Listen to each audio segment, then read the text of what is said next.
Hey guys, we're in our second week of our One Hit Wonders series. My name is Joe Valenzuela. I'm one of the pastors here at Active, and as Mike was saying, been here for about 2 months, and man, I love this community. I love all the things that are happening here. I love the excitement. I love the family vibe. I love that we can get grown men to dance to songs like that. I love it. This is a different place to be, and it's great. Hey, one thing I really love, I work in youth ministries, I love viral videos. And as we're talking about one-hit wonders, I think it's absolutely nuts how viral videos have this effect, have this ability to invade and permeate our culture. And it's like they poof into our lives for just a moment. They are about, they become a part of our daily life. They infiltrate our conversations, and then they just disappear. Now, let me see how hip and how popular you are in the room today as we talk about some of these viral videos or some of these viral pictures. How about this? Anybody know this guy? The gorilla, that captured our heart. Just for a moment, the world became animal rights activists as a kid jumped inside of a gorilla pen, and this gorilla named Harambe, was shot and killed. And all of our hearts went out to this gorilla, and all of us wanted to respond and figure out how we can be better at responding to the problems of this world when it comes to animals. How about this next one right here? What about the clown craze of 2016, where all of a sudden clowns popped out of the mind of Stephen King, and we started seeing clowns pop up on every single street corners? There were videos and conversations about people who decided to wear clown suits and chase unsuspecting people around the town. Or how about this one that nearly started the war of 2015, the great black and white dress, the Helen of Troy of the internet. Anybody in here see it as gold and white? Gold and whiters in here? All right, I respect that. Anybody see it as black and blue?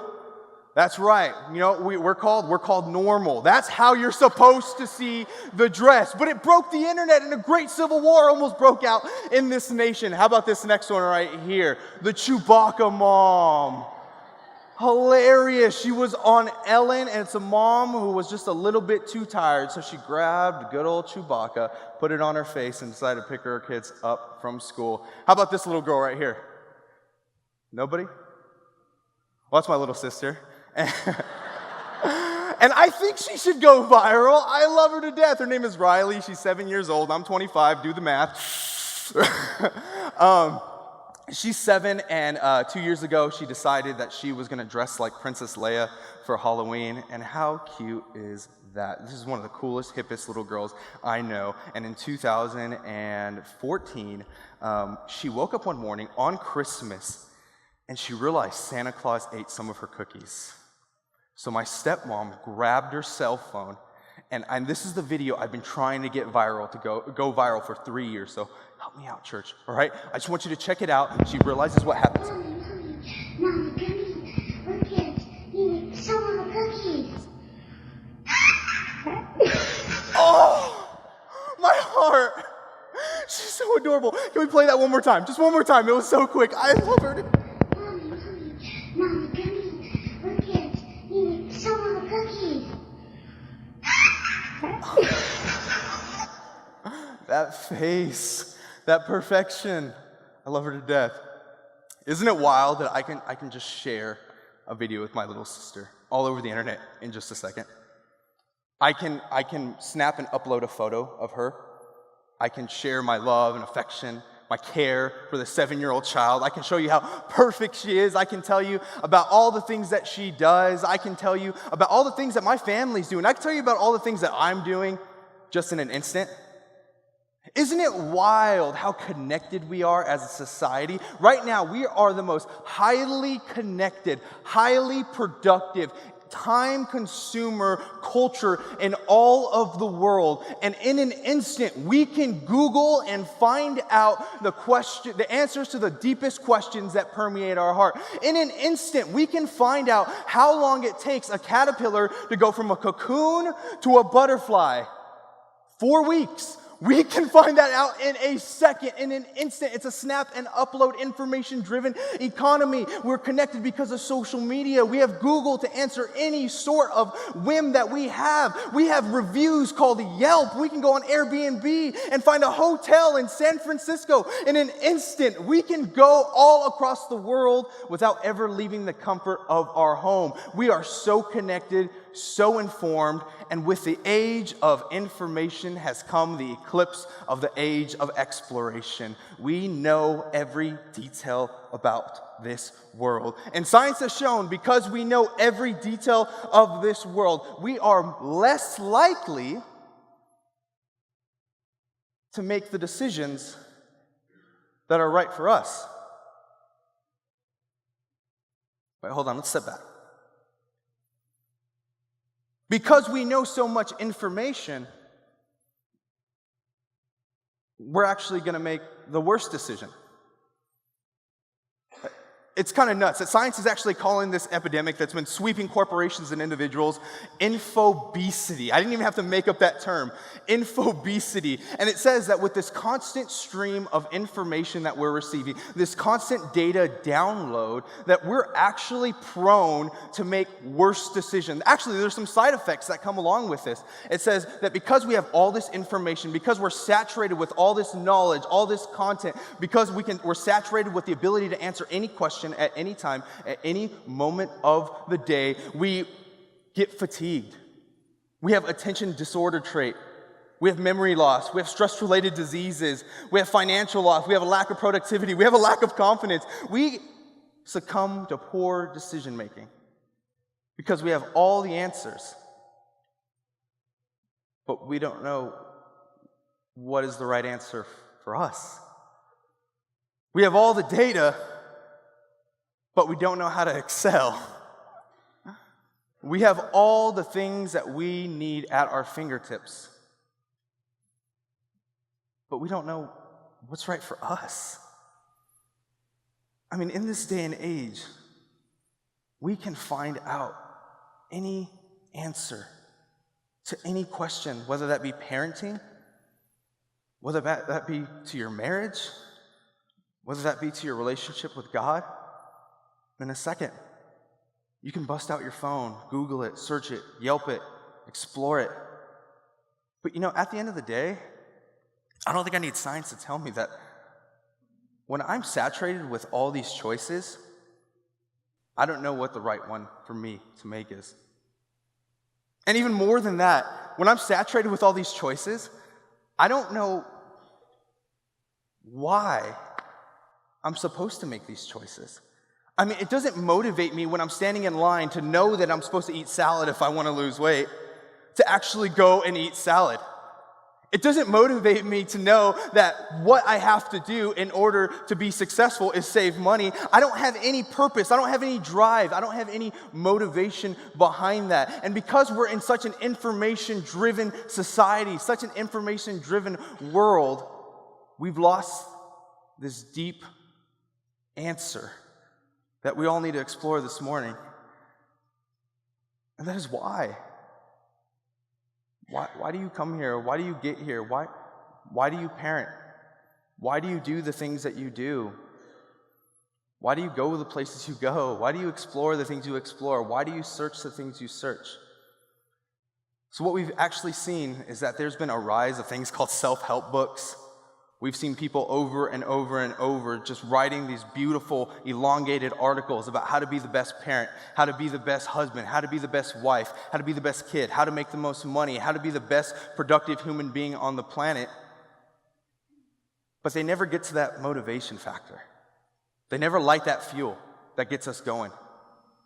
They always give us all these hows and whats and whens and wheres, but never give us that why question. I can remember experiencing this for the very first time, realizing that I was succumbing to this infobesity epidemic is when I was 18 years old and I was sitting in a dorm room. I just became a Christian about 4 months before, and I remember sitting there, and I remember thinking, man, I think God's calling me to this whole ministry and church thing. What do I do? And so immediately I start looking at what everybody else is doing, and I'm like, okay, pastors wear skinny jeans. Maybe I should get a pair of skinny jeans. Oh, you know what? For some reason, every Christian I know plays guitar. Maybe I should learn how to play guitar. Oh, you know what? They all have vlogs and blogs. Maybe I should get a vlog and a blog because I got things to say and I need people to know what I'm saying. And little did I realize that I don't have the hips to wear skinny jeans. I don't have the patience to play guitar. And truthfully, I'm not the best writer in the world.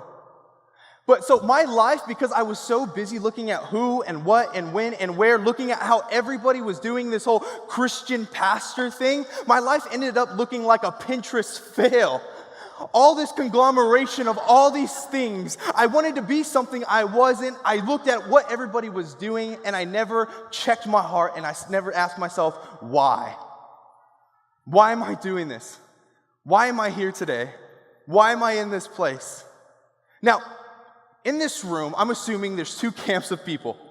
There's people who need to know the details about everything.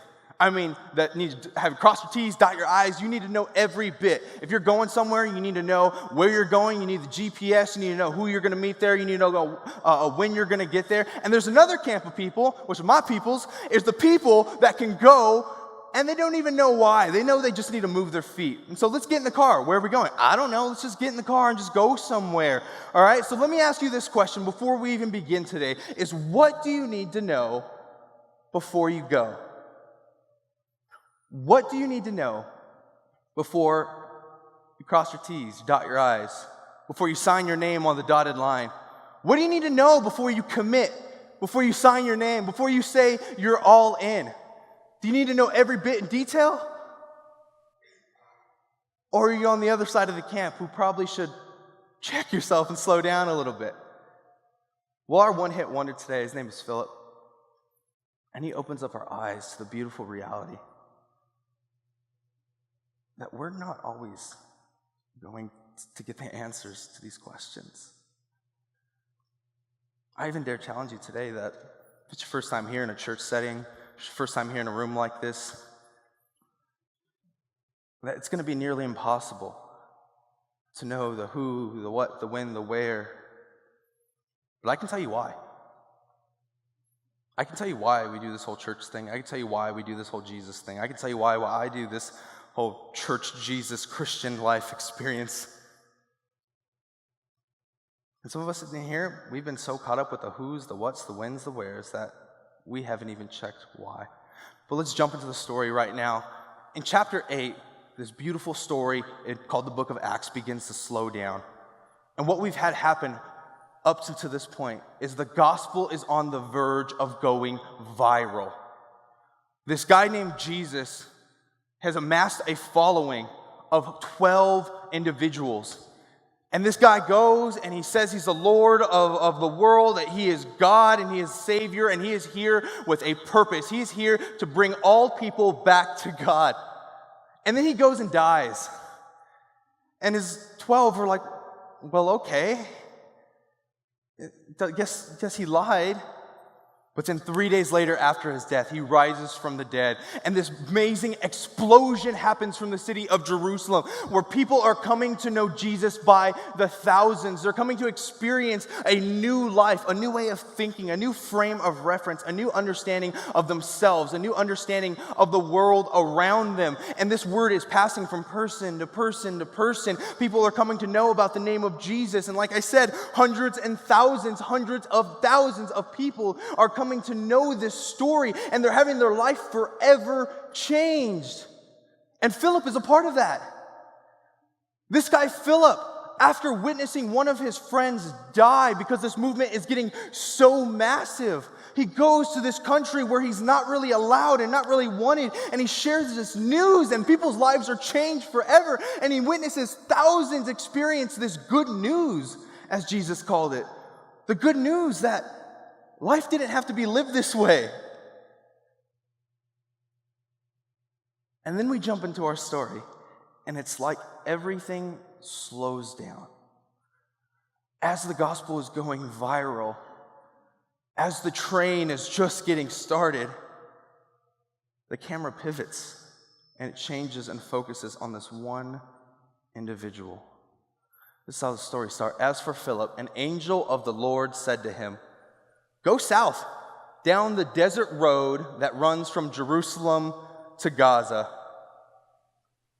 But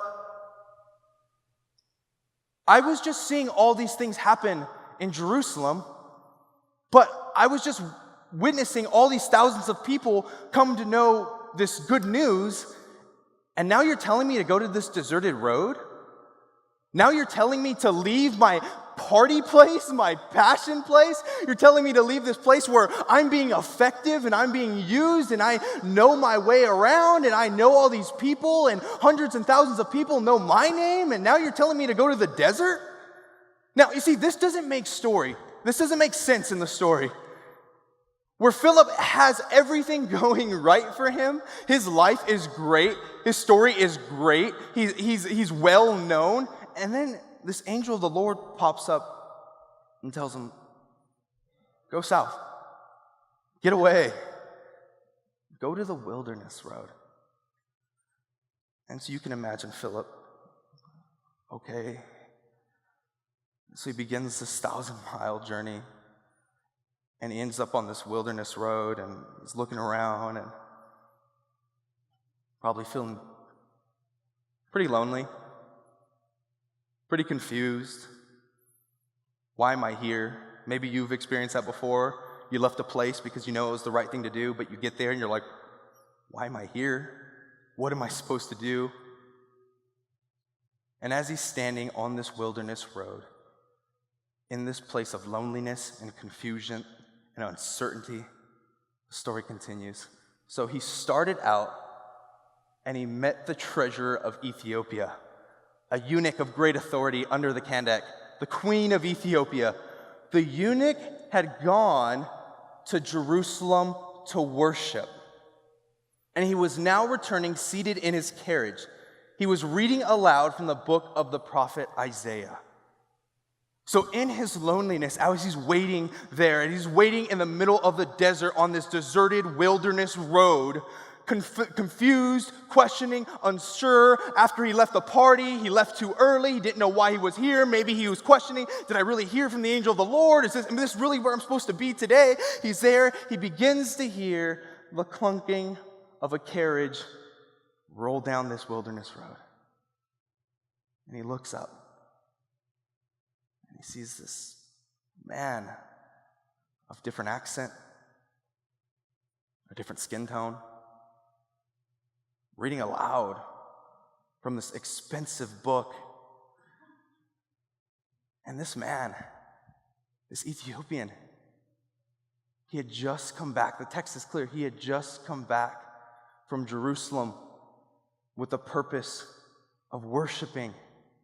Jerusalem was the hub of all Jewish worship. It is where people went to find God. It is the place of the Jews. It is the home of the Jews. And this Ethiopian took a 1,000-mile journey, a 1,000-mile carriage ride to go and to worship and to find God, so he can have his deepest questions answered, so he can know why he existed, why he was here, why he was existing in the first place. And as he arrives in Jerusalem, what he would have experienced because of his skin tone, because of his accent, because of his blemishes, because where he was from, because he was outside of the Jewish custom, what he would have experienced is pushback. He actually wouldn't have been allowed to worship. He actually wouldn't have been invited into the temple because he was an outsider.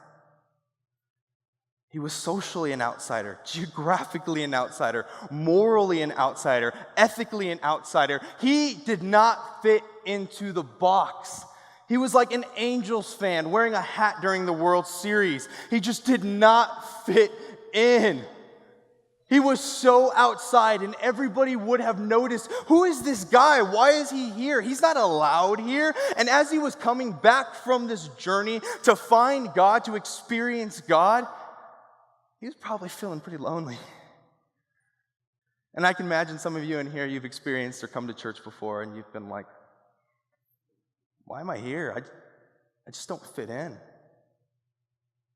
I just don't get why Christians do all these Christian things, and I don't necessarily just fit that mold. And this Ethiopian did not fit the mold in any way, shape, or form, but he still took this 1,000-mile journey to go find God because he just wanted to know. He wanted to experience all these things that he heard about. He heard about this God of the Jews who had changed their entire history, who had been present in some of the darkest moments, who had been a God who has brought healing and hope to a broken and scattered people. And I mean, man, I would want to experience that. I would want to hear that.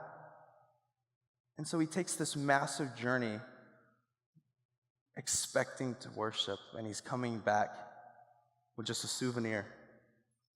And he's reading from the prophet Isaiah because he's still searching, and he's still looking, and he's still questioning, and he's still trying to find out his purpose and his place. He's still finding if this God is for him because he sure didn't experience that when he went to worship. And now on this deserted road, we have Philip who's feeling confused and unsure. We have this Ethiopian who's coming down the road who is feeling uncertain and unsure. He's feeling left out. He's feeling abandoned. He's feeling like an outsider. We have Philip who's an insider who gets where this whole story has gone. He gets that this Jesus had come. He gets that there was a new story that was being written.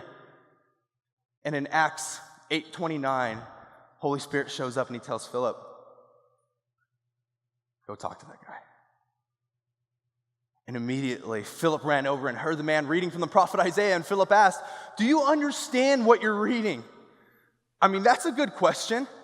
I mean, sometimes we turn to the Bible and we're like, I don't get it. I don't understand. I've been searching for God, but it doesn't really make sense when I open up these pages. It's kind of hard to focus, actually, because of all the words that are in it, and the sentence conjunctions, it just doesn't make sense. And so this guy who's a complete outsider is looking through these texts, and he doesn't get it. And the man replied, how can I, unless someone instructs me? And he urged Philip to come up into the carriage and sit with him.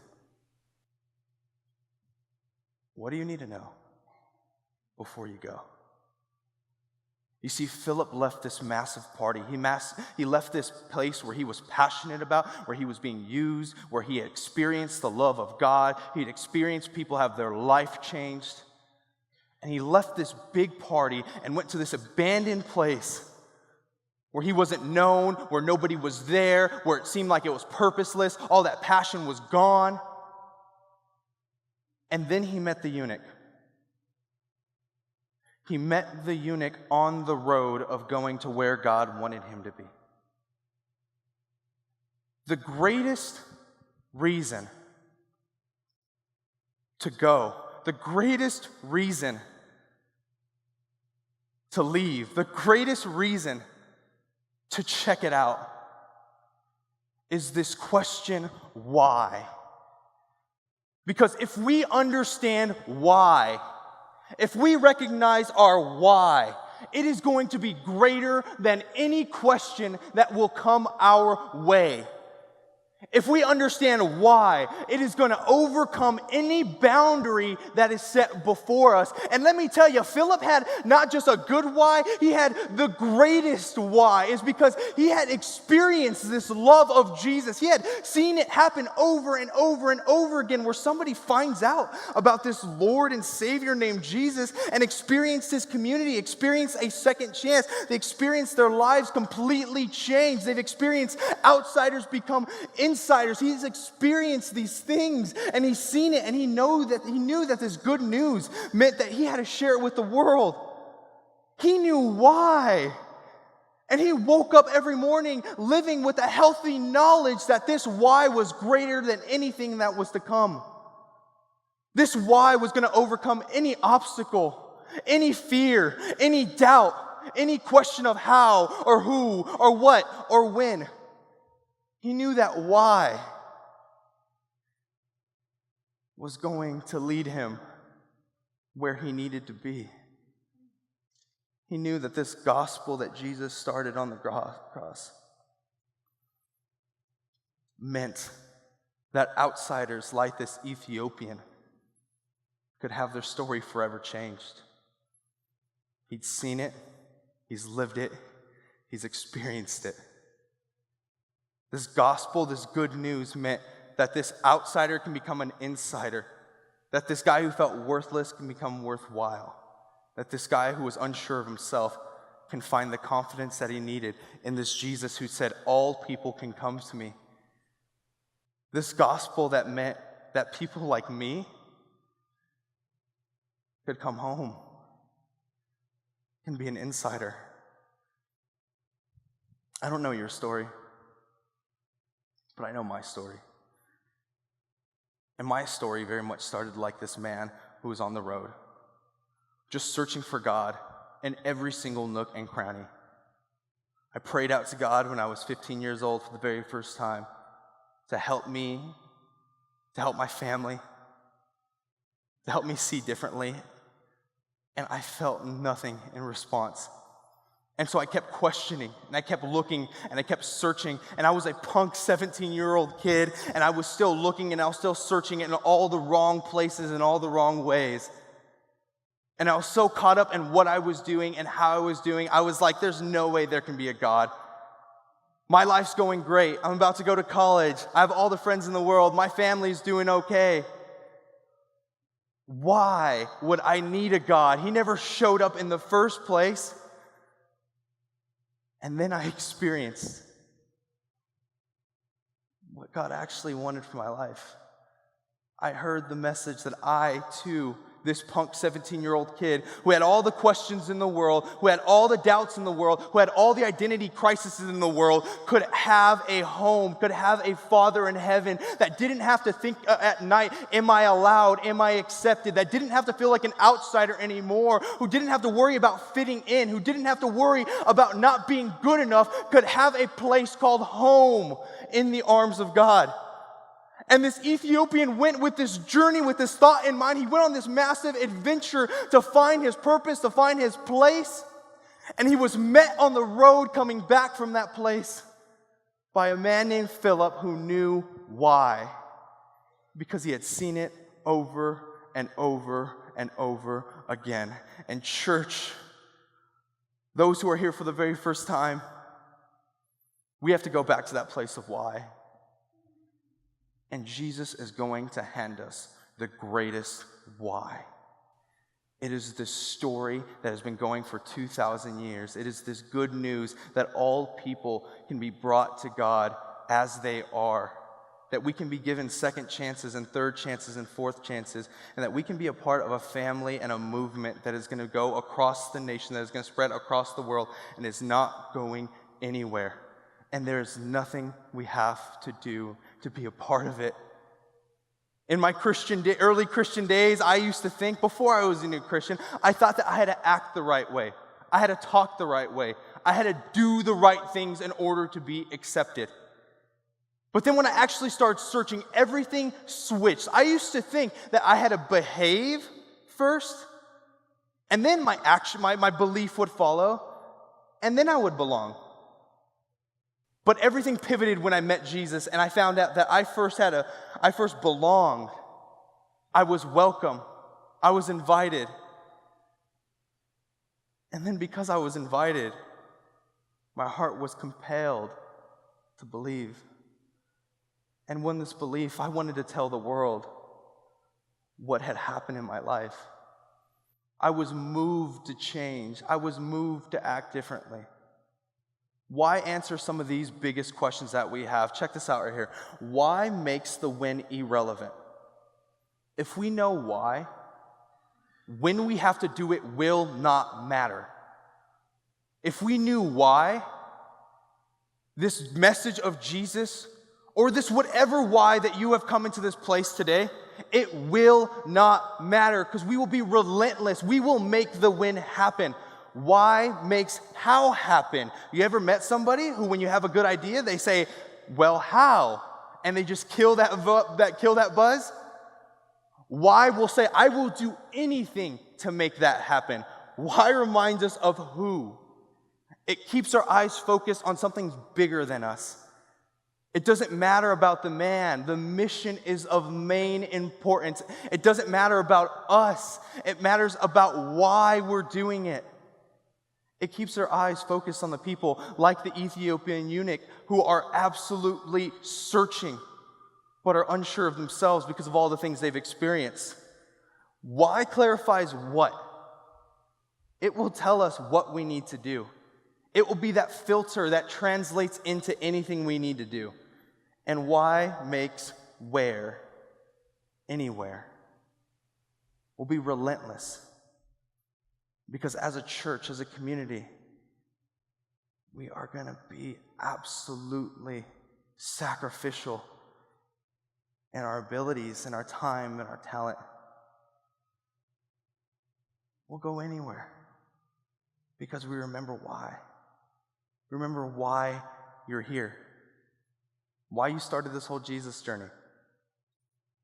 Why you started stepping foot in the church in the first place. Why you've come here today. Problem is that too many churches and too many people get caught in the details. We start flipping the script and start saying the who, the what, the when, the where, the how is of the most important thing. It's the reason why we exist. Now, let me tell you, what I am certain of is that 10, 15, 20, 50 years from now, we're not going to be remembered for the colors of this wall. We're not going to be remembered for the curtains. We're not going to be remembered for our worship style. We're not going to be remembered for our name tags, our activator shirts. We're not going to be remembered for what we did or how we did it or where we did it or the campuses we're going to plant. But what we're going to be remembered for is why we did it. We're going to be remembered for the things that we were about. We're going to be remembered for the things that motivated us to be active church in the very first place. We're going to be remembered for being willing to be audacious with grace, with tenacious with our love, with our generous ability to give and to love on the people who weren't like us. And those are the things that people are going to remember us for. But if we get caught in the details, the what's become the most important things, the how's become the most important things, and we start walking through this muck, and we lose the ability to be focused, we lose the ability to be be full of passion. And the apostles had the same problem in the early chapters of Acts. It says, Acts 1:6. Jesus had just resurrected, keep that in mind. And it says, so when the apostles were with Jesus, they kept asking him, Lord, has the time come for you to free Israel and restore our kingdom? Lord, has the time come for you to save us? Lord, has the time come for you to bring us back together? Lord, has the time come for you to save me? Lord, has the time come for us to have our time? Is this how you're going to do it? Is this where you're going to do it? Is it for us? Is it for me? And Jesus is like, no. You're asking all the wrong things. I've come to give you good news. And that good news is why you're here. And that good news is what's going to wake you up. And that good news is what's going to catapult us as active church into the future of what God has in store for us. It's this knowledge that we know that we are going to be about the people who are searching, who are questioning, who are without homes, who feel like they have no place, who feel like they have all the questions in the world and no answers, who feel like they've been left and abandoned, who feel like they don't have a place of worship. We're going to be a place that is motivated by the spreading of this good news, because we won't be remembered for what we did, but why we lived. And that's going to keep us going, because the rest of the stuff that we do is just going to be scribbles in the margin of history. So church, let me give you this. Why we do it sets us apart. Why we do it sets us apart. Active church exists to help people meet Jesus and learn to follow him. And that's what we're going to be about. We are going to trust in on the grace and the love of Jesus, because we've seen him work over and over again. We've seen 574 baptisms in this place. We've seen people have their lives changed forever. We've seen people come in complete messes and know that they're a mess and know that they need help, but experience this love and second chance. We've experienced what people have seen when they've seen this family. We've experienced people who have nothing find something in the hope of Jesus. And that is what we are going to be about. And I love how this story closes. As they rode along, they came to some water. And the eunuch said, after a long chariot ride, after a long discussion, after a long explanation of Philip sharing with him the love of Jesus, the second chance of Jesus, how Jesus had come to restore all things, even him, even this outsider, even how he had a place in this story that Jesus was writing. He says, look, there's some water. Why can't I be baptized? And he ordered the carriage to stop. It didn't matter where. And they went down into the water. And Philip baptized him. And when they came up out of the water, the Spirit of the Lord snatched Philip away, and the eunuch never saw him again, but went on his way rejoicing. And stories like this, that's why we do it. I want to introduce you guys to a lady. I was told to call her Mom at a young age, because she birthed me. So I don't really know her first name much. But a year and a half ago, I get a phone call from my mom. And me and my mom, we don't keep in touch much because a lot of crazy circumstances happened when I was 17 and 18 years old. My mom gives me a call, and it's kind of odd. And she says, son, I want to be baptized. My immediate response is, what? What do you mean you want to be baptized? And she was like, yeah, like I had this friend and she invited me to this church, and I realized that God has done so much in your life. And I've seen him do that. And I've seen him give you that hope. I've seen him give you that direction. I've seen you when you were little. And I never thought you'd be like this today. And I want that. And so my mom that Sunday shows up, and I baptize her. And let me tell you guys, this is why I do it. I do it because people like my mom felt like she was never good enough. She felt like she wasn't smart enough. She felt like she wasn't invited to go to a place called church. She wasn't invited to know Jesus because of all the things that she did in the past. Well, that day, she came home. Shortly before that, my little brother calls me and he says, hey, I want to go to church with you. Me and my brother had not talked in 2 years. I say, all right, dude, come. And he shows up that Wednesday night. And that night, he hears the message, the good news of Jesus. And he's baptized that night. A month later, my little sister, she's 19 years old, not the little tiny one. She shows up out of the blue. And she hears this message that she's accepted and she's wanted. And there's nothing that can stop the love of Jesus from moving forward. And that night, she gives her life to Jesus. That's why I do it. Now, church, why do you do it? If you're here for the first time today and you got questions, you got concerns, you're confused about this whole God thing, that's what I need to tell you. Is that just Jesus, who came and he healed people, and he's talked about, historians talk about him to this day. He said he wants you. He wants you to be a part of his family. He wants you to be a part of this adventure, and he wants to write a new story in your life. It doesn't matter what you've done, where you've been, how you've done it, who you've been around. He wants you because he loves you. He absolutely loves you. And it's your chance to come home. Because this is the Jesus who I know. This is the Jesus who I've experienced. And church, it is my prayer, it is my hope that we are a church that is relentless with our grace, that it refuses to be about what, but is always about why, that is so focused on the how, but never actually moves to be a loving place, never actually moves to share this love of Jesus. It is my prayer that we be a community that is so focused on changing lives and letting people know that they're accepted, that we will go anywhere. Because people like my mom need it. People like me need it. And that's what Jesus.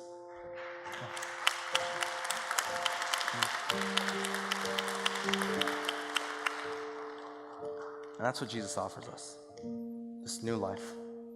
We have a baptism Sunday coming up. Inside the backs of your car, inside the backs of your seats, you can fill out a baptism card. If you have any questions, let us know. We want you to know that Jesus loves you and he's here for you. And now, hey, come home. Will you pray with me? Father God, I thank you for giving us the biggest why that we can imagine, God. You've given us this story, God, that is going to keep going to the end of the age. God, you've given us this adventure. You've given us a second chance. You've given us this good news that we don't have to do anything, God, because you've done it all. I don't have to act a certain way. I don't have to talk a certain way. I don't have to wear the right things, God. I don't have to say the right things, God. I just have to open up my arms to you. God, those who are far off from you, may they come home today. And Father, may we be a church that is all about people coming to know you. And we lift this up in your Son's holy name. All God's people said,